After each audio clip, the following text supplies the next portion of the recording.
안녕하세요. 부령입니다. 6월 22일 목요일, 오늘도 부동산 노포 시간 시작됐는데요.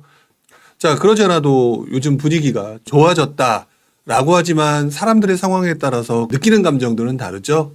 지금 현재 분위기가 살아났다는 것들을 기회를 삼아서 무언가 물건을 팔고자 하는 사람들도 있으실 거고, 한편으로는 얼마 전까지 분위기가 계속 안 좋았었기 때문에 기다리고 있다가 또다시 흘러가는 이 분위기 때문에 당황해하는 분들도 있을 거고, 똑같은 시장 상황이지만 사람들마다 굉장히 상황이 다를 것이다 라는 생각을 많이 하게 되는 것 같아요. 투자도 마찬가지인데 저는 개인적으로 이렇게 생각을 하죠. 지금 발생해서 내가 놓쳐버린 상황에 대해서 자꾸 생각을 해봤자 여러분들한테 큰 도움은 되지 않는다. 어떻게 보면은 지나간 기차를 갖다가 후회하면서 기다릴 이유는 없는 거다라는 생각이 들고요. 그러면 이제 앞으로 다음에 다가올 기차에 대해서 대비를 해야 되느냐가 가장 중요한 부분인데, 자, 그런데 문제는 실제로 못하는 것 중에 하나가 지나간 기차를 보면서 너무 아쉬워하는 경우가 상당히 많죠. 자, 그래서 여러분들한테 이 부분을 한번 얘기를 좀 해보려고 합니다. 사실 부동산 노포 라이브를 준비하기 위해서는 항상 한 주간의 기사들을 쭉 훑어보게 되는데요. 여러분들이 아마 대체적으로 무슨 기사 위주로 보게 되냐면 지금 현재 돈이 될 만한 것, 지금 현재 핫하다라고 하는 것들만 보시는 경우가 상당히 많으실 겁니다. 자, 그런데 제가 투자를 오랜 기간을 경험하면서 오히려 반대되는 느낌을 갖게 되는 그런 기사들을, 오히려 이런 부분들을 가지고 투자의 기회를 장기적으로 앞으로 다가올 기차라고 생각하는 경우를 경험하게 됐는데요. 지난주 동안 나왔던 기사를 보면서 한 번 더 역으로 생각해 보는 부분들을 한번 이야기를 해보려고 합니다. 자, 일단은 여러 기사 중에 한 기사 챕터를 가지고 제가 보여드리려고 하는데요. 저는 이렇게 제목을 썼습니다. 투자는 현재가 아닌 미래의 눈으로 봐야 한다라고 제목을 달고요. 그 밑에 여러분들이 볼 수 있는 기사 몇 가지를 좀 적어 놨었죠. 첫 번째 기사에 이런 기사가 나오죠. 특례보금자리론이 나온 뒤 아파트만 찾는다. 빌라 주인은 울상. 자, 그 다음에 빌라 거래는 여전히 반토막. 오피스텔은 3분의 1 수준이다. 자, 이 기사를 보게 되면 여러분들이 어떤 느낌을 갖느냐? 사람들은 기본적으로 부정적인 내용의 기사들에 관심을 갖게 되고요. 그 부정적인 내용들을 피하려고 하는 모습들을 보이게 됩니다. 자, 그래서 이 기사를 딱 보는 순간에 빌라 투자는 하지 말아야지라고 생각을 하게 되겠죠. 자, 그런데 저는 이 기사를 보면서 이제는 의도적으로 생각을 바꿔보려고 합니다. 나한테 기회가 될 수 있는 부분이 무엇일까라고 생각을 해보죠. 자, 그러지 않아도 요즘 같은 분위기에 시장 상황이 좋지 않았었기 때문에 정부는 특례보금자리론 같은 것들을 통해서 아파트를 사게끔 유도하는 정책을 펼쳐왔습니다. 그러지 않아도 빌라왕이라든지 전세 사기라고 하는 부분 때문에 빌라들이 관심도가 떨어지는 상황이다 보니까 자연스럽게 특례보금자리론을 이용한 아파트를 사려고 하고요. 9억 이하의 아파트이거나 또는 자금이 워낙 부족한 사람이라고 한다면, 또는 내가 그거를 갖다 감당할 능력이 없다면 소형 아파트 이런 것들에 대해서 관심을 보이려고 하겠죠. 자, 그러다 보니까 지금 현재 어떤 상황이 발생됐느냐? 균형추가 깨져버린 상황이 만들어졌습니다. 즉, 이 시장은 아파트 시장만 존재하는 것이 아닌데 빌라 시장도 분명히 존재하고요. 빌라 시장도 어떤 주택 수요의 한 축을 담당했던 부분인데 현재 상황에서는 여러 가지 이유로 인해서 많은 사람들이 한쪽으로 몰리는 상황이 만들어졌다. 그래서 빌라 주인들은 울상이고요. 전세를 들어가려는 사람이거나 일반적인 사람들은 빌라에 대해서 관심도가 떨어져 버렸죠. 정상적인 수요마저도 꺾여버린 상황. 자, 그런데 시간이 지난 다음에 이것들이 해결이 될까요? 안 될까요?를 한번 생각해 보시는 게 어떨까요? 지금 현재 균형추가 깨진 부분들이 시간이 지나서 자연스럽게 잊혀지고 회복될 수 있는 것이라고 한다면 빌라 시장이라고 하는 부분이 오히려 중장기적으로는 기회가 될 수 있는 시장이라고 얘기를 할 수 있는 것, 오히려 그렇게 생각할 수 있지 않을까요? 자, 이렇게 역으로 바꾸어서 생각해 보면은 누군가에게는 빌라 시장이 기회가 될 수 있을 것이다 라는 생각이 들고요. 저는 그래서 여러분들이 지금 현재 상황에서 빌라 시장을 피하는 것이 아니라 지금 현재 빌라 시장이 초토화됐다라고 하는 이 시기에 한번 임장을 통해서 여러분들이 상황을 분리해서 보면서 한 번쯤 찾아보는 것들은 어떨까라는 생각을 해보는 것은 어떠실까, 이런 생각을 좀 해보게 됩니다. 바꿔 생각해보면 항상 기회는 있다는 것. 자, 그런데 이런 부분은 이번 사례만 있는 것이 아닙니다.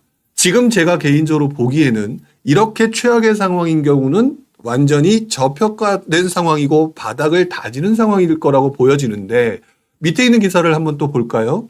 세종 집값의 반전, 2030 외진 매수에 13주 연속 상승, 바로 세종시를 보여주고 있습니다. 자, 그 다음에 지난해 하락률 1위, 올해 13주 연속 상승, 집값 롤러코스터 탄 세종. 자, 이런 기사가 나와 있죠. 자, 여러분들, 부동산에 관심 없는 분들 또는 이런 것들을 모니터링을 하지 않으셨던 분들 입장에서 보게 되면 많은 사람들이 관심을 보이고 있는 세종이라고 하는 부분들을 느끼게 되실 텐데요. 또 한편으로 보게 되면 이런 부분이 있습니다. 만약에 작년부터 시장을 봐왔던 분들은 작년의 세종의 모습은 어땠느냐, 재작년의 세종의 모습은 어땠느냐, 모든 사람들이 관심이 없었던 곳, 아무도 관심이 없어서 균형추가 깨어져 버렸고 급매물이 속출했던 세종이라고 하는 곳들이 지금 와서 1년이 지나고 보니까 어떤 상황이느냐. 아까 제가 빌라 얘기를 할 때 그랬죠. 지금 현재 상황에 균형추가 깨어져 버려서 많은 사람들이 가지 않는다. 하지만 시간이 지나면서 자연스럽게 회복될 수 있는 곳이냐라는 부분들을 포커스를 맞춰서 이야기를 했는데요. 세종이라고 하는 부분도 역시 마찬가지였다는 것이죠. 작년, 재작년의 집값 하락률 최악의 상황이었던 세종을 봤던 사람들은 관심도 보여지지 않았었지만 지금에 와서 보는 관점으로는 세종이라고 하는 동네는 누구나 선호하는 곳, 그 다음에 행정복합도시로서 많은 사람들이 관심이 많은 곳, 즉 작년의 상황이 그랬을 뿐 언젠가는 회복될 수 있는 곳, 그런 상황에서 균형추가 깨진 곳이라면 오히려 작년 같은 곳이 기회였구나라고 하는 부분들을 지금 느껴볼 수가 있겠죠. 자, 그렇기 때문에 전 개인적으로 앞에서 봤던 빌라도 마찬가지고요. 그 다음에 세종도 마찬가지고 이것들을 어떻게 생각하고 바꾸어 보느냐라고 하는 부분들을 조금 더 집중적으로 생각해 보신다면 투자 기회는 계속해서 나온다라고 생각을 합니다. 자, 지금 제가 말씀드렸던 이 얘기들, 그렇다면 공통점이 있죠. 지금 현재 어떤 이유로 인해서 많은 사람들이 관심도에서 벗어났다. 자, 그래서 원래 정상적인 가격에 비해서 가격이 떨어진다와 같은 균형추가 깨어져 버렸다. 근데 이 균형추가 깨어져 버린 이 가격이 장기적으로 봤을 때 회복될 수 있는 가능성이 있느냐 없느냐, 이 부분을 판단할 수가 있다면 오히려 우리한테 이것들은 기회가 된다. 사실 세종이라고 하는 부분은 한 2, 3년 전이죠. 집값 상승률 1위를 달리던 곳이었죠. 굉장히 많은 사람들이 좋아했던 곳이고요. 제가 본 기억에서도 세종처럼 이렇게 많이 오른 곳들이 없었습니다. 그랬더니 많은 사람들이 몰려갔죠. 균형추가 깨어져 버렸다가 너무 많이 올라서 분위기가 꺾여버렸던 것들이 바로 또 그 직전의 시장이죠. 결국 모든 가격은요, 시장 상황에 따라서 균형추가 깨어지기도 하고 깨어진 균형추가 다시 한번 회복되기도 한다라고 하는 공통적인 패턴들을 가지고 있습니다. 자, 그래서 지금 현재 상황에서 대다수의 사람들이 피하려고 하는 상황이 오히려 우리한테는 기회가 될 수 있다라는 생각들을 한번 해보셨으면 좋겠다. 지금 현재 내가 가지고 있는 물건 때문에 무엇이 잘 안 풀리고 내가 가지고 있는 물건들이 잘 안 팔리고 또는 무언가 새로 투자를 하려고 하는데 나는 여전히 지금 괜찮다라고 하는 곳들만 보고 있고 그래서 가격은 비싸고 자꾸 이런 것들만 보게 되면 여러분들은 시야가 확장되는 것들을 느끼지 못하게 될 겁니다. 하지만 제 옆에 있는 이 기사들을 보게 되면 바로 얼마 전까지는 사람들의 관심들을 보였던 곳이고 얼마 전에 사람들의 관심이 없었던 곳이 반대로 되돌아온 곳들에 대한 얘기이기도 합니다. 빌라 시장은 지금 현재 최악이지만 여러분들이 구입해야 될 주택 시장의 한 축을 담당하고 있고 수십 년간 지금까지 이어져 온 시장, 그런 시장이 무너질 수는 없다. 자, 그렇다면 오히려 지금이 저평가된 것들이라고 해서 선별적으로 좋은 물건들을 살 수 있는 기회가 될 수도 있다는 것. 누군가는 똑같은 빌라와 똑같은 세종시의 아파트를 가지고 누구는 돈을 벌고 누구는 잃어버리는 이 상황이 만들어진다는 것이죠. 그래서 제가 항상 말씀을 드리죠. 상품에 너무 집중하지 마라. 그 상품에 여러분들이 처해진 상황에 따라서 누군가는 돈을 벌고 누군가는 돈을 잃게 되어 있는 것들이 바로 이 시장이다. 상품 자체에만 너무 얽매이게 되면 여러분들은 투자를 잘하는 사람이 될 수가 없다라는 얘기를 많이 드렸습니다. 자, 그 밖에도 또 이 옆에 이런 기사가 나옵니다. 반값 아파트면 뭐해? 초등학교 등굣길 1시간. 쉽게 말하면 이거죠. 분양가 상한제를 적용하는 아파트 또는 여러 가지 이유로 싸게 분양을 했던 아파트. 근데 이 아파트가 아직 주변이 공사가 제대로 되지 않았으니까 지금 학교가 없어서 초등학교 등굣길이 1시간 정도 걸린다라는 얘기를 하고 있죠. 자, 그렇다면은 학군에 굉장히 민감한 사람들 같은 경우는 부담스러워 하겠고요. 이런 기사들만 보게 되면 정말 많은 사람들이 들어가려고 하지 않습니다. 근데 재밌는 거는 바로 이런 기사들을 제가 굉장히 좋아했던 투자 방법 중에 하나라서 가져왔는데요. 실제로 그래서 초등학교가 아직 설립이 되지 않거나 또는 내년에 입주를 한다. 그래서 많은 사람들이 주저주저 할 때 균형추가 깨어져 버렸죠. 내가 들어가면서 모든 것이 해결돼 있었어야 되는데 그렇지 못한 곳. 하지만 장기적으로 보게 되면 해결될 수 있는 구조죠. 초등학교는 들어올 수밖에 없는 구조였다. 그렇다면 지금 현재 싼 가격의 아파트, 근데 여러 가지 뭔가 미흡한 점이 있는 곳, 하지만 중장기적으로는 해결될 수밖에 없는 곳, 이런 것들은 자연스럽게 가격들이 올라갈 수밖에 없겠죠. 뭔가가 부족해 보이긴 하지만 시간이 흘러서 해결될 수 있는 것이다라고 한다면 가진 돈이 부족하신 분이라면 또는 자금이 부족하신 분들이라면 자연스럽게 이런 것들을 노려야 되는데 이분들이 더더욱 좋은 것만 찾는 경우가 많죠. 저한테 질문할 때도 항상 그렇습니다. 학군도 좋아야 되고요. 교통도 좋아야 되고요. 그러면서 돈도 없어요. 그러면서 좋은 것들을 찾으려고 맨날 물어보는데 그런 게 아니라는 거죠. 여러분들이 돈이 없다면 전략적으로 접근해야 된다. 바로 이런 부분이 지금 제가 말씀드리는 이런 부분인 것 같아요.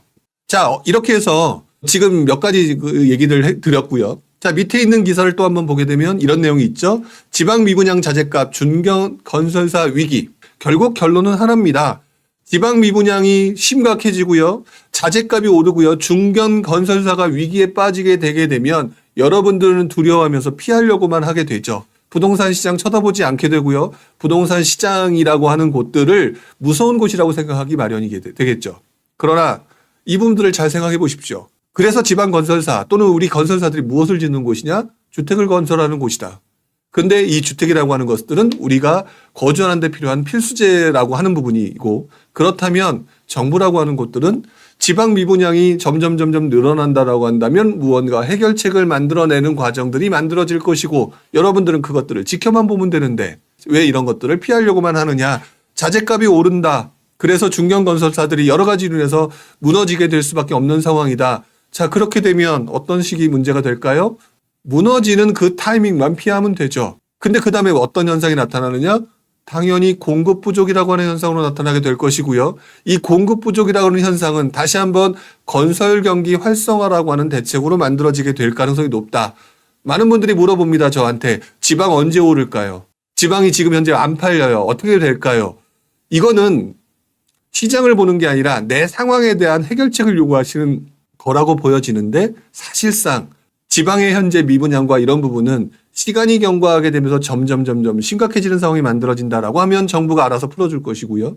자재값이 올라고 중견건설사가 위기가 만들어지게 된다고 한다면 그로 인해서 공급 부족으로 또 중장기적으로 당연히 우리한테 도움이 되는 집값 상승이라는 것이 연결될 수밖에 없다라는 것, 이런 부분들을 생각하게 된다면 이 기사가 굉장히 누군가에게는 지금 닥쳐있는 이런 거 생각하지 않고 접근했던 사람들은 지금 현재 굉장히 힘든 상황이 될 것이고 누군가는 이것들을 기다리면서 다음 타이밍을 노리는 상황이 만들어지게 되겠죠. 자, 그래서 바꿔 생각해 보게 되면 항상 기회는 만들어지기 마련인 것 같습니다. 지금 현재 시장이 좋지 않다고 해서 또는 시장이 다시 올라갔는데도 불구하고 내가 타이밍을 놓쳤다고 해서 많은 분들이 지금 상황을 가지고 되게 뭐라고 하시거나 한탄을 하시거나 그런 경우가 발생하게 되는데 그럴 시간에 한 번 더 바꿔 생각해 보는 것은 어떨까라는 생각을 해봅니다. 저 역시도 똑같은 과정을 겪었다라는 거 되게 많이 말씀드려왔었죠. 역시도 여러분들도 마찬가지입니다. 지금 나한테 처해진 상황이 부정적인 것으로 보일지 몰라도 여러 가지를 보게 되면 여러분들한테 주어질 기회는 그동안 스쳐 지나갔던 기회보다 훨씬 더 많이 남아있다는 것들을 생각해 보셔도 될 것 같아요. 자, 이제부터는 여러분들이 올려주신 질문을 가지고 이야기를 좀 한번 해보도록 하겠습니다. 자, 보스코님이 이런 질문을 올려주셨습니다. 2021년 FOMO라고 써주셨네요. 휩싸인 나머지, 포모에 휩싸인 나머지 고분양가에 마포구 공덕역 인근 도시형 생활주택을 분양을 받았습니다. 현재 마피 1,000만 원까지 매물이 올라와 있지만 거래는 전무한 상황입니다. 시장이 살아나면 분양가 이상으로 매도할 수 있겠지만 그동안 다른 물건의 시세가 아파트가 되겠죠? 오를까 걱정이 됩니다. 마이너스 P라도 던지고 아파트로 갈아타는 게 맞을까요? 라고 얘기를 하셨는데 본인이 하신 질문은 저는 틀렸다고 생각을 합니다. 마피의 애라도 던지고 아파트로 갈아타는 게 맞을까요? 라고 하는 질문 속에는 조금만 더 시간이 경과하게 되면 손해를 보지 않고 팔 수 있는 거 아닐까요? 라는 생각을 하고 계신 거고요. 여기에 본질은 손해를 보고 싶지 않다라고 하는 본능이 숨어 있는 거죠. 자, 그런데 제가 노골적으로 말씀을 드려왔었지만 여러 번 투자하시면서 손해 안 보고 투자하시고 성공하시는 분은 단 한 분도 없습니다. 저 역시도 손해 엄청나게 봤던 사람이고요. 여러분들도 분명히 그런 경험을 하시게 되겠죠. 그래서 손해를 안 보고 팔 수 있는 방법을 찾을까요 말까요 라고 하는 질문 자체는요. 사실상 어느 누구도 해결해 줄 수 없는 답변이죠. 중요한 것은 여기서 무엇을 잘못했고 이것들을 어떻게 해결을 해야 되느냐가 중요한 건데 여기에서 손해를 보지 않겠다라고 하는 식으로 들어가게 되게 되면 답이 아무 결과도 안 나와요. 자, 한번 보겠습니다. 2021년에 집을 샀어요. 2021년이면 흔히 말하는 부동산뿐만 아닌 모든 투자 상품의 스타일과 흐름이 나오겠지만 아무도 관심이 없다가 관심이 생기고 좋은 물건부터 관심을 보였다가 점점 돈을 벌어야겠다는 광풍이 불면서 그렇지 못한 대체재라든지 하급지에 있는 물건들을 사는 쪽으로 사람들이 흘러가게 되죠. 이것들은 모든 투자 세계의 동일한 패턴임에도 불구하고 어느 누구도 깨닫지 못합니다. 그래서 오래 한 투자자들이 바로 이것들을 이용해서 돈을 벌죠. 하지만 그렇지 못한 분들은 이것들을 이용해서 큰 손해를 보기 마련입니다. 이게 냉정한 투자 세계의 진실이죠. 자, 그런데 보스코님이 무슨 행동을 하셨냐면 2021년에 가장 사람들이 달아올랐던 상황에 고분양가의 물건을 샀는데 그 물건이 흔히 말하는 아파트가 아니고 도시형 생활주택이라고 하는, 그러면서 뭔가 속았을 거예요. 입지가 좋은 공덕역이라고 하는 것에 포장지에 쌓여있는 허접한 물건을 받은 거가 되겠죠. 그러다 시장이 꺾이면서 도시형 생활주택이라고 하게 되는 주력재들이 아닌 물건들이 갑자기 분위기가 달라지면서 분위기가 완전히 사라져버리고 매기가 사라졌다. 그래서 지금 본인이 겪어 있는 이 상황은요. 첫 번째, 투자의 기본 본질에 역행하는 투자를 했다라고 하는 것들이 결론 나 있는 상황입니다. 투자에 역행되는 것들을 했던 상황에서 손해를 안 보겠다? 이거는 좀 심하게 표현하게 되면 손해 하나도 안 보겠다는 날강도 같은 생각일 수도 있다는 거죠. 냉정하게 지금 표현을 해드리는 겁니다. 자, 그렇다면 이것들이 다시 한번 회복되려고 한다면은요. 입지가 좋기 때문에 그나마 낫긴 하지만 그래서 기대를 하시는 걸 거예요. 오늘도 역시 하나의 질문 하나를 가지고 좀 더 깊게 들어갈 건데 한번 생각해 보겠습니다. 이게 내 물건이니까 지금 미치는 상황이거든요. 근데 내 물건이 아니라고 생각해 보시고 한번 생각해 보시기 바랍니다. 허접한 대체재를 계속 가지고 가는 게 맞겠습니까? 아니면 기회를 노리고 가격이 올라갔을 때 가장 먼저 오를 수 있는 입지가 좋은 아파트를 선택하는 게 맞으시겠습니까? 라고 얘기를 하게 된다면 어떤 거를 하시겠냐고요. 지금 내가 이 상황에 빠져버렸기 때문에 객관적인 판단을 못하는 건데 남 입장에서 판단을 해보시게 된다면 어떤 행동을 할 거냐? 만약 시장이 다시 상승을 시작합니다. 상승을 시작하는데 마포구 공덕역에 있는 도시형 생활주택이 먼저 오르겠습니까? 아니면 마포구에 있는 마레프가 먼저 오르겠습니까? 라고 얘기했을 때 답이 아주 쉽게 나오실 거예요. 그렇다면 본인은 어떤 행동을 해야 되느냐? 지금이라도 손절을 하고 난 다음에 그 중간중간에 부침은 있을 겁니다. 팔았더니 조금 올라가는 느낌이 있네? 하지만 큰 그림으로 보게 되면 냉정하게 다들 알고 계시잖아요. 마레프가 더 좋고 그 옆에 있는 염리동에 있는 무슨 아파트가 좋고 그쵸? 공덕역에 있는 무슨 아파트가 좋고 다 잘 알고 계실 거 아닙니까? 바로 이렇게 대다수의 사람들이 좋아하는 것들을 선택을 하셔야 되겠죠? 자, 그렇다면 아직 덜 골맞을 때 잘라내는 게 맞겠습니까? 아니면 골마서 손가락 또는 손등을 잘라버리는 게 맞겠습니까? 라고 얘기를 하게 되면 저는 손가락에 살짝 골맞을 때 짜버리는 게 맞다라고 표현을 합니다. 그래서 마피에라도 던지고라고 얘기하는 그 문제가 굉장히 나한테는 크고 속상해 보일지 모르겠지만 다음번 단계에서 또 무슨 단계가 나오시는 줄 아시나요? 나보다 뒤늦게 들어온, 좀 표현을 좀 더 강하게 얘기한다면 나도 요번에 바보 같은 짓을 했죠. 근데 이제 막 들어오는 나보다 더 세상 물정 모르는 바보가 똑같은 행동을 하게 되어 있습니다. 제가 보는 관점에는 저 역시도 20년 전, 30년 전에는 누군가 보기에 바보였고요. 그 바보가 조금 더 기회가 생기고 능력이 생기고 세월이 생기면서 저보다 더 바보를 이기면서 투자를 해온 것이죠. 자, 보스코님 같은 경우는 손해를 안 보겠다라는 생각을 전제해 두시면 절대 안 됩니다. 손해를 보겠다. 하지만 적게 보겠다. 왜? 내 물건이 투자의 기본 패턴과 완전히 벗어난 반대의 상품을 하신 거기 때문에 적게 손해보고 나중에 크게 벌 수 있는 것, 그것이 과연 나중에 가능하겠나라고 생각하겠지만 시장은 항상 새롭게 등장하는 초보자들에 의해서 시장들은 반복되는 모습들을 보입니다. 여러분 지금 특히 포스코님 지금 나는 바보다라고 자학하실 수 있겠지만 시간이 지나면 자연스럽게 나보다 더 바보가 세상에 나옵니다. 근데 그 바보들이 바보인 줄 몰라요. 왜? 똑똑한 줄 알고 있거든요. 본인도 그렇게 생각하시고 나름대로 고민해서 사신 물건인데 제가 지금 바보스러운 행동을 했다라고 지금 얘기를 하고 있는 거잖아요. 근데 저 역시도 20년 전에는 똑같은 저보다 훨씬 더 뛰어나신 누군가에 의해서 바보 취급을 받았던 사람 중에 하나야라는 거. 자, 그 부분을 생각을 해보시기 바랍니다. 자, 그렇다면 조금 더 냉정해 주셔야겠죠? 지금의 약간의 손해는 나중에 나한테 엄청난 이득으로 나올 수 있고 그 다음에 이 패턴을 꼭 지키셔야 된다. 투자 세계에서는요. 상승이 시작되고 난 다음에 그 시점에 입지가 좋은 물건의 대체지가 아닌 주력재를 사셔야 된다라고 하는 원칙을 견지하시면서 나중에 그 물건을 사더라도 나보다 더 바보가 등장하는 그 투자 세계의 패턴을 이해하신다면 자연스럽게 돈을 벌 수 있는 기본 패턴을 이해하시게 되죠.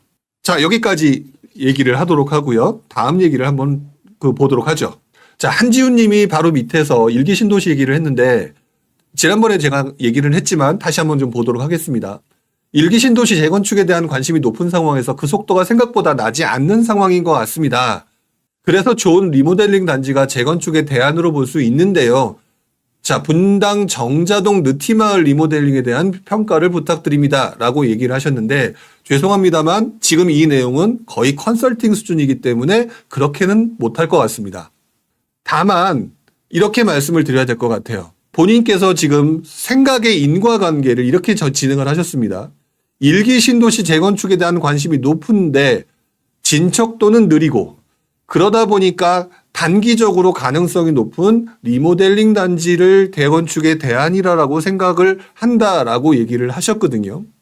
근데 리모델링 단지가 재건축의 대안으로 볼 수 있다라고 생각을 하는데 문제는 어느 단지가 리모델링을 하게 될 것이냐라고 하는 부분에 대해서는 어느 누구도 장담을 할 수가 없죠. 근데 분명한 건 이겁니다. 아까도 말씀을 하셨던 것처럼 재건축에 대한 관심도와 리모델링의 관심도를 딱 얘기를 했었을 때 저는 이렇게 생각을 해요. 리모델링이 좋습니까? 재건축이 좋습니까? 라고 얘기하게 되면 리모델링보다는 당연히 재건축에 관련된 얘기를 하겠죠. 그리고 재건축이 진행되려고 하는 부분에 있어서 모든 일기 신도시가 재건축을 원하게 될 가능성이 높습니다.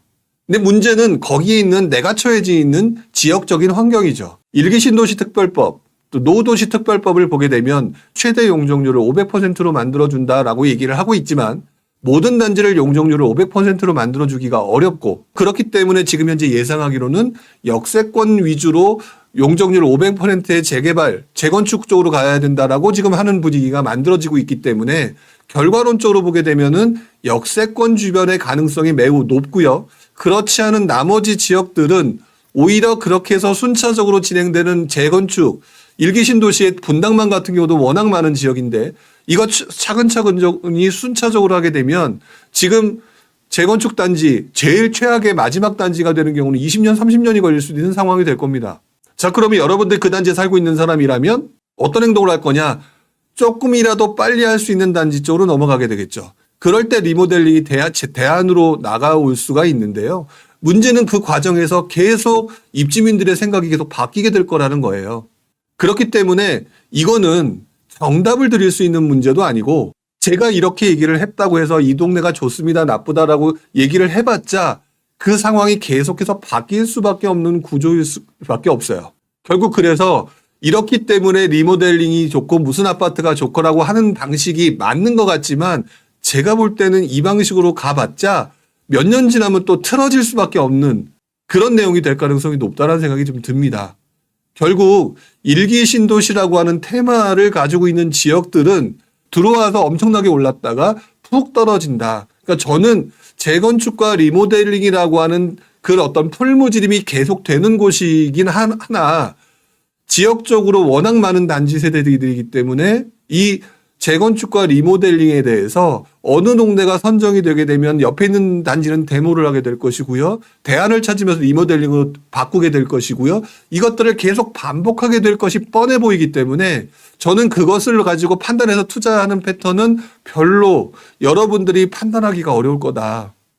그래서 미래 가치를 예상할 수가 없을 것이다. 오히려 그렇게 된다면 이 풀무지를 통해서 들어왔던 많은 투자자들이 생각해 보니까 여러 가지 또 변수가 들어와서 지연되고 뭐하게 되면서 굉장히 가격들이 급하게 떨어지는 좀 전에 설명했던 뭐 세종시라든지 그런 것처럼 뭔가 급격히 떨어지는 사례가 발생됐을 때 저평가 구간에 접어들었다고 판단되면 들어오거나 하는 이런 식으로 접어들어가는 게 조금 더 여러분들한테 설명드리기가 되게 쉬운 방법이지 이것들을 가지고 뭐다라고 얘기하는 거 제가 볼 때는 분당 그다음에 뭐 평촌 이런 곳들의 이 재건축, 일기 신도시 재건축은요. 최소한 2, 30년 걸린다고 봅니다. 그럼 2, 30년 동안 가지고 계실 거냐라고 봤을 때 이 미래 가치 부분을 판단하기가 변수가 워낙 많기 때문에 쉽지 않을 것 같아요. 그러니까 저는 질문 자체에 대한 답은 드릴 수가 없을 것 같다. 특히나 어떤 단지는 더더구나 그렇다. 일기 신도시라고 하는 부분은 테마 상품으로 되어버리고 앞으로 장기 테마 상품이 거기 때문에 투자자들이 들어오고 나가고 하는 그 어떤 실망 매물과 그 다음에 관심 매물이라고 하는 것들이 반복될 가능성이 높기 때문에 그것에 맞춰서 재건축이나 리모델링이냐를 찾아서 들어가는 것일 뿐 리모델링이 재건축의 대안이 될 수 있다라고 하는 것은 너무 원론적인 이야기일 것 같다라고 생각이 들어요. 저의 투자 패턴은요. 재건축과 리모델링의 관점에 포인트를 두고 있지 않습니다. 20년, 30년이 걸릴 거라고 보여지기 때문에 오히려 가장 중요한 것들은 투자자들은 들락날락하기 때문에 여기서 균형추가 깨어졌느냐 안 깨어졌느냐만 보고 들어갈 것이다. 물론 그중에 내가 좋은 단지를 생각한다고 하고 남들이 좋은 단지라면 미리 좋은 단지를 찾아서 가격이 떨어졌을 때 들어가는 게 맞는 거겠죠. 하지만 그것들을 단기 투자의 개념으로 접근하시는 분이 계시다면 저는 그렇게 설명을 드리고 싶지 않아요. 실거주 들어가시는 거가 아니라면은요. 자, 9초 있으니까 한번 볼까요? 공사비 상승으로 인한 분양가 상승 이슈가 화두인 것 같습니다. 그런데 미리 말씀을 드리지만 이 화두는 10년 단위로 한 번씩 나오는 동일한 레파토리이기도 하죠. 이에 따라 미착공 중인 재개발 구역의 사업성이 나빠져 비례율이 조정될 것으로 우려되고 공사 착수가 지연되는 곳도 많아지라 보이는데요. 추가 분담금 상승 우려로 안전마진 산정도 힘든 것 같다. 재개발 물건 매수 시 어떤 점을 주요 포인트로 봐야 될 건지요. 해안을 달라라고 얘기하셨는데 저는 그렇게 해안이 있는 사람은 아니고요. 아주 심플하게 패턴으로 움직이는 사람일 뿐입니다. 자, 그런데 여기서 보면은 제가 보는 관점으로는 틀린 패턴이 있어 보인다. 자, 재개발 물건을 매수 시 어떤 점을 주요 포인트로 봐야 될지요? 라고 하는 것들은 상품에 집중되어 있는 포인트입니다. 무슨 말이냐? 사야겠다는 얘기죠. 근데 저는 그런 방식이 틀렸다라고 생각하는 사람 중에 하나예요. 왜? 분양가 상승 이슈가 화두고요. 그래서 재개발 구역의 사업성이 떨어지는 게 있고요. 비례율이 조정될 우려가 높아지고 있죠. 자, 이렇기 때문에 제가 초기 재개발이라고 하는 부분을 그렇게 막 오를 때 시장이 꺾일 때 이게 얼마나 무서운 것인 줄 아냐라고 얘기를 했던 이유가 바로 여기에 있었죠. 그래서 초기 재개발을 제가 안 한다라고 말씀을 드려왔었던 사람이 중에 하나였던 거 아마 잘 알고 계실 건데요. 이 말의 포인트는 안 한다였습니다. 왜 안 한다였느냐? 비례율이 조정될 것이고요. 공사 착수가 지연될 가능성이 높은데 초기다 그러면 나 안 해라고 할 가능성이 더 높다는 거죠. 저 같은 경우는 아예 진행 자체가 어그러져 버릴 때문에 그렇다면 원래대로 돌아간다. 옛날 빌라대로 그대로 돌아가는 상황이 될 것이니까 그런 걸 안 한다고 했는데 이게 관처 단계까지 나가게 되면은 진행 안 할래 안 할 수가 없죠. 자, 그러면 어떻게 되느냐? 가지고 계신 분들은 미쳐버리는 거예요. 문제는 안 가지고 계신 분들은 한 개, 두 개를 가보면서 저울질을 할 수 있는 상황이 만들어집니다. 안전마진의 산정이 어렵다라고 얘기를 했지만 내가 안 가지고 있는 상황이라면 안전마진 산정을 굉장히 잘할 수 있습니다. 왜? 지금 주변 시세가 얼만데요. 지금 예피는 얼마고요. 그러다 보니까 얘는 좀 이렇네. 그러니까 얘는 좀 더 떨어져야 되네. 그리고 안 사면 그만이거든요. 안 사면 그만인 물건을 가지고 지금 어떤 점을 주요 포인트로 바르고 사야 되느냐라고 얘기를 하는 거는 웃기는 거예요. 왜? 안전마진 사전과 비례율 같은 것들 어느 것 때문에 책정됩니까? 주변 시장의 가격과 그 다음에 추가 분담금 이런 것도 다 어떻게 산정이 돼요? 기본적으로 주변 시세가 올라가야지 발생되는 문제잖아요. 제가 볼 때 지금은요. 재개발 물건을 매수할 때 어떤 점을 주로 포인트로 봐야 되느냐. 첫 번째, 단계가 어느 정도 진행돼서 더 이상 백하기 어려운 물건이어야 될 거고요. 그리고 이 시점이 되게 되면은 안전마진 산정을 하는 게 아니라 안전마진 산정은 주변 가격 대비해서 내가 후려칠 수 있느냐 없느냐가 만들어집니다. 그리고 난 다음에 상승장이 돌아오잖아요. 그렇게 떨어진 가격이 다시 회복되면서 내가 그렇게 따졌던 그 안전마진 이상으로 올라가는 경우가 상당히 많죠. 너무 많이 올라버려가지고 뒤늦게 들어와서 재개발비가 뭐 7, 8억씩 붙는 것보다는 오히려 이때 사는 게 훨씬 더 좋은 건데 문제는 안전마진을 책정할 수 없으니까 지금 내가 답답해가지고 지금 이렇게 질문을 하신 거잖아요. 저는 개인적으로 초기 재개발은 사지 마라. 그 다음에 관처처럼 어느 정도 다 진행 단계가 된 거를 산 건데 심플해요. 심플하고 지금 현재의 상황은 공사비 상승이라든지 이런 것들 때문에 가지고 계신 분들이 되게 힘들고 견디지 못하는 사람들이 물건을 던질 것이냐 말 것이냐 비례율이 떨어지면 어떡하냐 이런 거에 대한 고민들이 굉장히 심각한 상황인데 이것들을 안 사고 계신 분들은 즐길 수밖에 없는 상황이죠. 냉정하게 말씀을 드려서. 가지고 계신 분들은 힘들 거고 그런 것 때문에 제가 초기 재개발 같은 경우는 특히나 하지 말라고 했던 거지만 이미 보유하신 분들은 그것 때문에 지금 힘들어지는 상황이잖아요.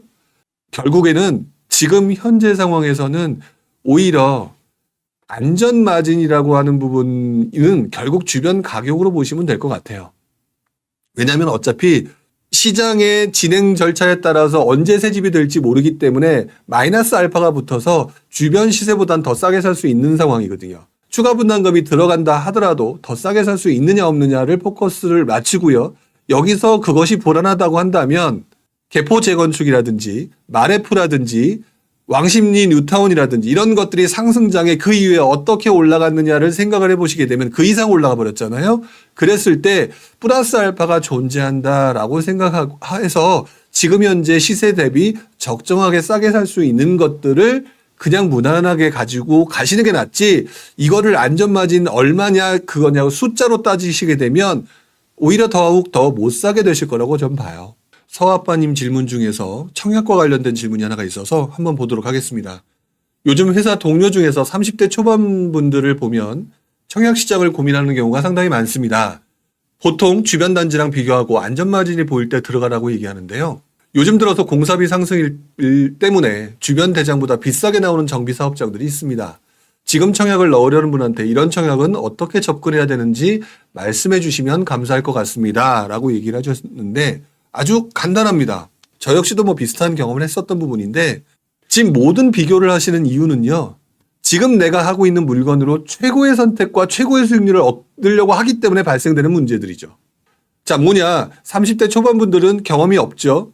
청약시장을 보니까 나름대로 똑똑하게 비교 분석을 합니다. 자, 그러다 보니까 주변 단지와 비교해서 안전마진이 보일 때, 즉 바꿔 말하면 옆에 있는 A 아파트, 입주한 지 얼마 안 된 아파트가 예를 들어서 한 15억인데 옆에 있는 아파트 이번에 분양한 아파트가 13억이라고 한다면야 마음 놓고 들어가겠는데 왜 2억이라면 안전마진이 있는데 근데 문제는 공사비 상승 때문에 옆에 있는 아파트는 15억인데 이 아파트가 분양가가 15억이거나 또는 15억 5천이거나 16억이거나 이러니까 지금 문제가 되는 거잖아요. 결국 여기에는 또 몇 가지가 숨어 있는 것 같습니다. 그 아파트를 보게 된 이유는요, 분명히 나에게 만족도를 높여줄 거라고 판단하기 때문에 그런 것 같아요. 즉, 여기서 만족도는 예를 들어서 교통, 출퇴근이 편하거나 학군도 좋거나 가격도 싸거나 이런 것들을 원하는 것들에 충족을 해서 찾았는데 문제는 가격이 안 맞는 거였죠. 즉, 여러분들은 지금 날강도 같은 생각들을 하고 계신 중인 겁니다. 왜? 내가 원하는 것들을 다 마친 아파트가 세상에 존재하는가? 존재하지 않거든요. 그럴 때는 무언가를 포기해야 됩니다. 무엇을 포기해야 되느냐? 가격을 포기를 하면서 만족도를 체킹을 할 것인지, 아니면 만족도도 못하고 돈도 없으면 단계가 낮은 곳으로 갈 건지, 이렇게 생각을 하시는 게 맞겠죠. 그럼에도 불구하고 만족도를 체킹을 하시는 분이다. 근데 옆에 아파트는 10억인데 10억 5천이고 16억이다. 괜찮습니다. 들어가셔도 돼요. 왜? 그만큼 만족도를 택한 곳이기 때문에 가격이 장기적으로는 우상향한다는 이기 때문에 단기적으로 수익을 못 볼 뿐 그냥 들어가도 중장기적으로는 가격은 올라가게 되어 있으니까요. 근데 여기서 우선순위를 선택해야 됩니다. 아니다, 난 수익이다 라고 생각하시는 분들은 어떤 것을 하셔야 되느냐. 아마 이제부터 주변 아파트 시세가 10억이니까 13억에 분양해서 2억의 안전마진을 나올 것들을 찾아야 될 텐데 아무리 찾아도 없을 겁니다. 이런 것들을 못 찾는다라고 한다면 그냥 기다리셔야 돼요. 그냥 기다리시면서 어떤 행동을 하셔야 되느냐. 미분양이 계속해서 늘어나고 있는 곳이냐. 그래서 미분양이 계속해서 늘어나고 있다라고 한다면 더욱더 기다리시기 바랍니다. 근데 그 지역에 미분양이 늘어나지 않는다라고 얘기한다면 약간 만족도를 포기하셨으면 좋겠어요. 즉 무슨 말이냐. 미분양이 없다는 얘기는요. 공급이 부족해서 계속해서 가격을 높게 책정을 해도 그것을 받아줄 사람이 있다라고 판단하기 때문에 가격을 높게 책정을 하는 거거든요. 근데 미분양이 증가하게 되면 반대로 증가하게 되게 되면은요. 내가 그 가격으로도 수익을 극대화하려고 있는 건설사 입장과 반대로 사람들이 안 사준다라고 얘기하기 때문에 가격을 떨어뜨릴 수밖에 없는 구조로 만들어지게 되겠죠. 그래서 서울 같은 경우 예전에도 그랬지만 서울의 미분양보다 수도권의 미분양이 굉장히 많이 늘어났고요. 그리고 난 다음에는 그 수도권의 할인 분양이라고 하는 부분이 상당히 많이 늘어났죠. 할인 분양이 늘어나게 되면 안전마진이 굉장히 늘어나게 됩니다. 장기적으로 보게 되면요. 그래서 지금 제가 보는 관점으로는 주변 대장보다 비싸게 나오는 정비 사업장들이라고 얘기를 하지만 공사비 상승이라고 하는 거는 인플레이션 때문에 어쩔 수 없는 거기 때문에 그 정도 부분이 안전마진이 없더라도 만족도를 추구하겠다라고 생각하시면 전 들어가는 게 맞다고 봐요. 특히 서울 같은 경우는. 그런데 안전마진을 추구하면서 수익이 먼저이신 분들이라고 한다면 지금 미분양이 나오고 있는 곳들이거나 또는 입주 물량 때문에 아까부터 제공 얘기를 하죠. 균형추가 깨어진 곳들을 찾아라. 꼭 청약하지 않아도 상관이 없습니다. 청약이 아니라 균형추가 깨어져서 주변 시세보다 가격이 싸게 나온 물건들이 있을 거고요. 청약 통장을 꼭 보관해 주셔서 귀중하게 보관해 두시기 바랍니다. 시장이 진짜 최악의 상황에서 꺾여버리잖아요. 그 청약 통장 남들 다 해지할 때 남아 있어서 진짜 입지가 좋은 물건들을 가져가게 되실 거예요. 지금은 아닐지 몰라도. 청약을 넣겠다라는 기준도 시장 상황에 따라서 바뀌어야 되는 거고요. 내가 좋아하는 곳을 선택을 하지 않아도 된다라고 하는 것들에 대한 유연성을 좀 가지고 가셔야 될 것 같아요. 많은 분들이 여러 가지를 다 노리려고 하거든요. 제가 쉽게 표현하는 표현으로 아까 제가 날강도라고 표현했죠. 본인이 얼마나 바보인지 얼마나 날강도인지를 잘 몰라요. 심지어 청약을 하시는 분들이 나이가 30대라면 대체적으로 부동산 투자에는 바보이거나 거기다가 또 욕심은 많아서 날강도인 부분이 상당히 많죠. 그렇기 때문에 저는 유연성을 가져야 된다. 청약 통장을 해지만 하지 않는다면 훨씬 더 기회가 올 거고요. 이 상황에서는 청약 통장을 뒤로 밀렀다가 청약하지 않고 지금 분위기가 나빠서 가격대가 떨어진 곳, 이런 곳들, 아까 세종 같은 경우 1년 전에가 바로 올라버렸잖아요. 그런 곳들이 존재하기 때문에 작년에 수원은 그렇게 안 좋았다고 하는데 수원 지금 괜찮아져 있지 않습니까? 이런 것들이 계속 반복되는 것들이 여러분들이 바보로 해서 벗어나는 지식인 거고 이것들을 가지고 움직이는 게 맞는 거죠. 그래서 청약을 해야겠다라고 하는 그 생각, 그거는 까짓 거 뒤로 미루면 되지라고 하는 유연성을 가져야 되는 거고 중요한 거는 균형추가 깨진 곳을 찾아라. 근데 나는 서울을 포기 못하겠다? 들어가셔도 된다. 앞으로 서울의 입주 물량은 계속해서 2만 가구 전후 또는 2만 가구 미만에 나올 가능성이 높죠. 그렇기 때문에 돈 있고 살 사람들이 많습니다. 서울에는. 공사비 상승되는 부분들을 충분히 감당한다고 생각하기 때문에 공사비 높여서 나오는 거예요. 그리고 조합들도 그거에 대해서 또 오케이를 하고 있는 중인 거고요. 자, 그런 부분들을 생각하시고 하셔야 되는데 초보자들은 이런 부분들이 그 생각의 깊이가 조금 떨어지는 상황에서는 이런 판단을 하시 어렵기 때문에 제가 조금 더 센 표현으로 얘기를 한 거죠. 자, 그 부분을 좀 생각을 해주셨으면 좋겠습니다. 김부리님 거 한번 그 밑에 있는 거 한번 보도록 할게요. 안녕하세요. 저는 갖고 있는 아파트를 정리하고 실거주를 원하는 수용성 지역으로 알아보고 있는데요. 전 무리하지 않고 적정 가격의 아파트를 사려고 하지만 주변에서는 그래도 지금 갖고 있는 아파트보다 상급지를 사야 된다는 의견도 충돌하는데 상급지 이론은 항상 옳지만 꼭 무리하면서까지 상급지로 올라가는 게 맞는지 멘탈을 다시 잡고자 고견을 요청드립니다. 라고 얘기를 하셨습니다. 일단은 제가 간단하게 먼저 이야기를 하겠습니다. 먼저 갖고 있는 아파트를 정리하고 실거주를 원하는 수용성 지역으로 알아보고 있다. 그렇게 하십시오. 왜 그러냐면 제가 투자를 해보니까 상급지로 이동하는 게 맞기는 하지만 아무 때나 맞는 거는 아닌 것 같아요. 그리고 제가 투자를 하면서 느낀 감정 중에 하나가 뭐냐면 투자는요, 지역이 아니라 타이밍이었다고 생각을 합니다. 즉, 바꿔 말하면 타이밍이라고 하는 것들은 내가 사는 기간 동안에요, 몇 번의 타이밍이 오는 것일 뿐 내가 투자할 때마다 타이밍이 딱딱 맞는 적은 한 번도 없었던 것 같아요. 자, 근데 그 지금 현재 시장은 어떤 시장이냐? 다시 강남이 올라가고 있죠.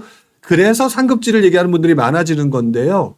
제가 볼 때는 조금 잘난 체인지는 모르겠지만 조금 팩폭으로 날려보자면 아직까지 경험 부족하다라는 생각을 듭니다. 상급지가 무조건 맞다라고 얘기하시는 분들을. 왜 그러냐면 상급지가 맞다라고 하는 부분은 장기적인 차원으로는 맞다라는 건 제가 여러 번 강조했기 때문에 그 말이 틀리다는 게 아니에요. 그런데 상급지를 살 때 가장 좋은 타이밍은요, 침체장이 최악의 상황에 접어들 때였던 걸로 기억을 합니다. 즉 강남까지 떨어질 정도로 최악의 타이밍일 때 그때 싼 가격에 균형추가 완전히 깨어져 버렸던 그 상황에 들어가니까 다시 상승장으로 돌아섰을 때의 강남의 상승세를 어느 누구도 막지 못하고 강남에서 최고의 수익률이 나오더라라는 얘기입니다. 즉 바꿔 말하면 김부리님 같은 경우는 지금 현재 갖고 있는 아파트를 정리하고 실거주를 원하는 수용성으로 가신다. 지금 시장 상황이 이미 강남도 많이 올랐죠. 무리하고 싶지 않은 상황이죠. 이런 분들한테 괜히 쓸데없이 강남 가라고 얘기해봤자 아무 의미 없다고 저는 생각이 들어요. 본인이 수용성 지역에 실거주를 원하고 있는데 자꾸 주변에서 상급지 가라 상급지 가라고 얘기하는데 제가 볼 때는 상승장 경험만 있는 분들이 하는 소리다. 상급지 들어갈 때는 언제냐면요, 상급지가 주춤할 때이거나 또는 침체장일 때입니다. 최고의 수익률은. 그렇다면 지금은 김부리님은 상급지에 들어갈 이유는 없다고 보여져요. 그리고 상급지 욕심 뭐 버리기 어려우니까 저한테 질문을 하신 거잖아요. 그래도 상급지로 최고의 수익률을 얻을 때 아마 시장이 계속해서 상승장이 오는 것이 아니기 때문에 부동산 시장에 계속 관심을 두고 계십시오. 두고 있는 가운데에서 강남은 아마 지난장에도 그랬지만 재건축 시장을 들어왔다 나갔다 들어왔다 나갔다는 투자자들에 의해서 진폭이 굉장히 심한 장이 올 겁니다. 그런데 그럼에도 불구하고 시장이 더 이상 반응을 하지 않아서 강남까지도 시장이 굉장히 가격대가 움직이지 않거나 떨어지는 상황이 왔을 때 아까 제가 처음에 얘기했죠. 바꿔놓고 생각해보면 항상 기회가 있다. 그렇다면 그때 무조건 한번 최고의 베팅을 한번 해보시는 게 좋을 것 같아요. 상급지 이론이 항상 옳지만 내 타이밍에 맞지 않은데 그때가 본인한테는 정말 좋은 타이밍이 된다라는 거. 이왕이면 그 타이밍에 좋은 수익률, 극대화할 수 있는 수익을 노리는 게 맞지 않겠습니까? 근데 평상시에 내 상황이 그렇지 않은데 자꾸 상급지 가라 상급지로 가라 해서 부추겨 봤자 괜히 들어가서 비싼 돈 주고 들어가가지고 마음고생하시는 분들도 상당히 많습니다. 왜 그분들한테 그렇게까지 하느냐? 저는 그거는 괜히 쓸데없는 풀무질이라고 생각을 하죠. 자, 김부리님께서는 지금 수용성 지역을 실거주를 원한다고 하셨습니다. 문제는 지금 수용성 지역, 특히 용인 같은 경우는 지금 각종 반도체 이슈 때문에 조금 올라가고 있는 지역들이 있죠. 이런 것들에 얽매이지 않고 원하시는 거 하시기 바랍니다. 적정 가격에 살고 계십시오. 투자한다고 계속 딱딱딱딱 돈 버는 사람 세상에서 저는 여태까지 한 번도 본 적이 없습니다. 걱정하지 마시고 하시고요. 상급지 이론이 장기적으로 맞는 것이기 때문에 그것을 극대화할 수 있는 타이밍을 잡는 게 중요한 거니까 편안하게 지금 거주하는 곳 또는 마음에 드는 곳 가서 사시기 바라요. 강남이 최저가였던 시점은요. IMF 직후, 외환위기 직후였고요. 그 다음에 또 다른 타이밍이 언제였냐면 2012년 재건축 아파트까지도 더 이상 오르지 못한다는 생각이 들어서 강남 아파트가 2억, 1억, 2억 뚝뚝뚝뚝 떨어진 시점이 가장 좋은 타이밍이었습니다. 그렇기 때문에 김부리님은 주변 말에 흔들리지 마시고 상급지를 통해서 큰 타이밍은 내 평생에 몇 번 오지 않는다라고 생각하시고 멘탈 자시 잡고 즐겁게 부동산 투자 공부를 계속해서 꾸준히 해나가시는 게 좋을 것 같다라는 말씀을 좀 드리고 싶습니다. 어느 정도 제가 답변이 되셨나 모르겠어요. 많은 분들이 이렇게 얘기를 합니다. 상급지로 가야 된다. 근데 제가 이제 끝날 상황이니까 톡 까놓고 얘기를 하자 보면 상급지로 무조건 가야 된다라고 얘기하시는 분조차 저는 투자 경험이 조금 부족한 것이라고 생각을 하는 입장입니다. 왜 그러냐면 그 가운데에서 발생되는 마음고생들도 있는데 그 마음고생에 대한 얘기가 별로 없더라는 얘기죠. 여러분 잘 알고 계시는지 모르겠지만 강남 재건축 너무너무 좋죠. 그런데 2008년 이후 금융위기 이후 우리가 흔히 말하는 침체장이라고 하는 그 시간에 강남 재건축이 어떤 움직임을 보였냐면요. 2009년 초반에 분위기가 다시 살아날 때 막 올랐다가요. 실망 매물이 쏟아지고 DTI 규제가 들어오면서 팍 떨어집니다. 2010년, 2011년에도요. 정부가 규제를 풀어준다니까 팍 뜁니다. 자, 그러다가 투자가 들어왔는데 또다시 푹 하고 가라앉아요. 이것들을 계속 반복하는데 장기적으로는 침체 상황으로 흘러갑니다. 그래서 2012년도에 굉장히 가격대가 심하게 떨어져 있는 상황, 지나고 보니까 꽤 많이 떨어져 있는 상황이라 그때 상급지 이론을 믿고 들어가셨던 분 굉장히 많았거든요. 근데 유감스럽게도 이 내용에 대해서 얘기하는 분들이 별로 없는 것 같아요. 그렇다면 그 시절에 경험이 없기 때문에 이런 얘기를 못하는 거 아니냐는 생각이 저도 든다는 거죠. 그리고 난 다음에 2012년, 13년도에 강남 사신 분들이 위너가 됩니다. 왜? 그때 강남 사셨던 분들, 강남의 가격들이 10억 전후에 얹어져 있는 분들도 굉장히 많았었죠? 근데 지금 얼마가 됐습니까? 30억, 40억, 50억 한다는 분들 되게 많죠? 타이밍 잘 잡아서 위너가 됐는데 결국 그 과정에서 상급지 이론에 무조건 맞춰서 들어가셨던 분들이 물론 그때 2009년, 10년, 11년, 13년 요때 사셨던 분 중에서 다들 사셨기 때문에 위너가 되셨죠. 이렇게 장기적으로 시간을 갖다 길게 잡아놓고 보면 위너가 되는 건 맞는 건데 그 과정에서 마음고생들이 심하셨을 겁니다. 그리고 그분들이 꽤 있었다라는 거죠. 특히나 2009년 이후에 10년, 11년, 12년, 13년까지 굉장히 많은 사람들이 힘들어했어요. 그래서 상급지 이론이 지금들은 막 많은 분들이 얘기하지만 그때 정말 사람들이 입에서 싹 사라져버렸던 시기이기도 합니다. 그때 타이밍에는 상급지 이론이 안 맞았다는 것이죠. 자, 이렇게 해서 오늘도 6월 20일이죠. 부동산 노포 이야기를 해봤습니다. 자, 이렇게 해서 오늘도 부동산 노포 끝날 시간이 다 됐네요. 여러분들한테 조금 도움이 되셨나 모르겠고요. 예전보다 제가 조금 센 얘기를 많이 하죠. 상승장 때는 두루뭉술하게 얘기를 하고 요즘 같은 분위기에는 조금 센 얘기를 많이 합니다. 그게 왜 그러냐면 그때는 여러분들이 휩쓸리는 상황이었기 때문에 제가 거기에 같이 편승해서는 안 되기 때문에 그랬던 부분이고 이제는 다시 여러분들한테 조금 냉정하게 말씀을 드려야 될 때이기 때문에 이렇게 얘기를 하고 있습니다.